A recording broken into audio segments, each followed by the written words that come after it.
आज शेवटचा श्रावणी सोमवार आहे आणि देशभरातल्या शंकर मंदिरांमध्ये भाविकांची पहाटेपासून तुफान गर्दी झाली आहे। देशातल्या 12 ज्योतिर्लिंगांपैकी 5 ज्योतिर्लिंग ही आपल्या महाराष्ट्र राज्यात आहेत आणि नाशिकचं त्र्यंबकेश्वर, पुण्यामधलं भीमाशंकर, छत्रपती संभाजीनगरमधलं घृष्णेश्वर आणि परळीचं वैजनाथ आणि हिंगोलीचं औंढा नागनाथ ही ज्योतिर्लिंग सकाळपासून भाविकांनी गजबजली आहेत। देशासह महाराष्ट्रातल्या सर्व शिव मंदिरांमध्ये पूजा आणि शिवमूठ वाहण्यासाठी भाविक दाखल झालेले आहेत। शंभो शंकरा हर हर महादेवचा जयघोष सर्व मंदिरांमध्ये सुरू आहे। महाराष्ट्रातली 5 ज्योतिर्लिंग आणि प्रमुख मंदिरांचं दर्शन तुम्ही घर बसल्या झी24 तासवर घेऊ शकताय।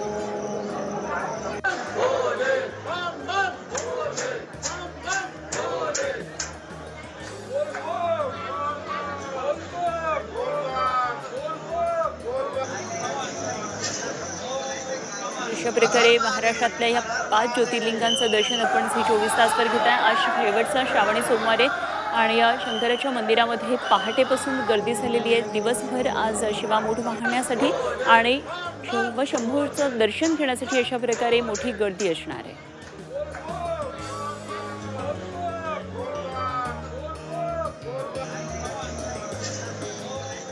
तर काय नेमकं या पार्श्वभूमीवर त्र्यंबकेश्वर मधलं वातावरण आहे जाणून घेऊया। आमचे प्रतिनिधी योगेश खरे सध्या आपल्याबरोबर थेट जोडले त्र्यंबकेश्वरच्या मंदिरा इथून।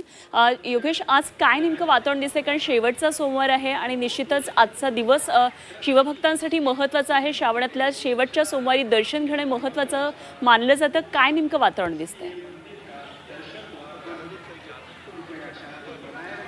खरंय, लाखो भाविक आज त्र्यंबकेश्वरमध्ये दाखल झाले आहेत। ते शेवटच्या सोमवारी, श्रावण सोमवारी दर्शन घेण्यासाठी आपण बघू शकतो की मोठ्या प्रमाणात गर्दी जी आहे ती आपल्याला या ठिकाणी दिसून येते।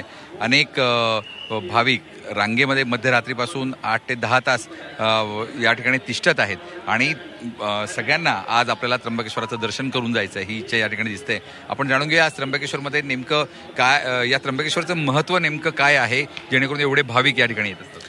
त्र्यंबकेश्वर आद्य ज्योतिर्लिंगाची ही भूमी असल्यामुळे ब्रह्मा, विष्णू, महेश तिघही या ठिकाणी एकत्रित वास्तव्याला असतात आणि ज्योतिर्लिंगाचं पूर्ण स्वरूप 12 ज्योतिर्लिंगांमध्ये सगळ्यात महत्त्वाचं स्थान म्हणून या भूमीला मानलं जातं। सिंहस्थ कुंभमेळ्याचं स्थान, गोदावरीचं जन्मस्थान, संत श्रेष्ठ निवृत्तीनाथ महाराजांची संजीवन समाधी, या ब्रह्मगिरी परिक्रमेचं एक आरोग्याच्या दृष्टिकोनातून एक विशेष असं महत्त्व असल्यामुळे त्र्यंबकेश्वरला श्रावण महिन्यामध्ये भाविक विशेष करून प्राधान्याने दर्शनासाठी काय काय कार्यक्रम आज आयोजन करण्यात आले? आज या ठिकाणी पारंपरिक पद्धतीप्रमाणे त्रिकाल पूजा तर त्र्यंबकेश्वर देवस्थान ट्रस्टची असतेच, परंतु दुपारी 3 वाजता तीर्थराज कुशावर्तावरती त्र्यंबकेश्वर महादेवाची पालखी निघणार आणि सुवर्ण मुकुटाचं त्या ठिकाणी षोडशोपचार पूजन होणार आणि त्या पालखीतून त्र्यंबकराज पुन्हा त्र्यंबकेश्वर मंदिरामध्ये येणार अशी परंपरा या ठिकाणी आहे। त्याचं पालन या ठिकाणी होणार।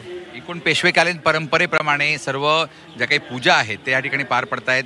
वैशिष्ट्यपूर्ण असलेल्या ब्रह्मा, विष्णू आणि महेशाच्या या वेगवेगळ्या पूजा दिवसभरामध्ये 3 वेळेस पार पडतात आणि त्यामुळे या सर्व पूजांचं दर्शन घेण्यासाठी आणि त्याचबरोबर त्यात सहभागी होण्यासाठी भाविक मोठ्या प्रमाणात त्र्यंबकेश्वरमध्ये येत असतात। आज ही गर्दी आपल्याला त्यामुळेच पाहायला मिळते। अगदी याच वातावरणाचा वेध आपण दिवसभर योगेश घेत राहणार आहोत। जरूर तुमच्याशी संपर्क करू। धन्यवाद तुर्तास दिलेल्या सगळ्या सविस्तर माहितीसाठी। योगेश खरे आमचे प्रतिनिधी आपल्याबरोबर होते।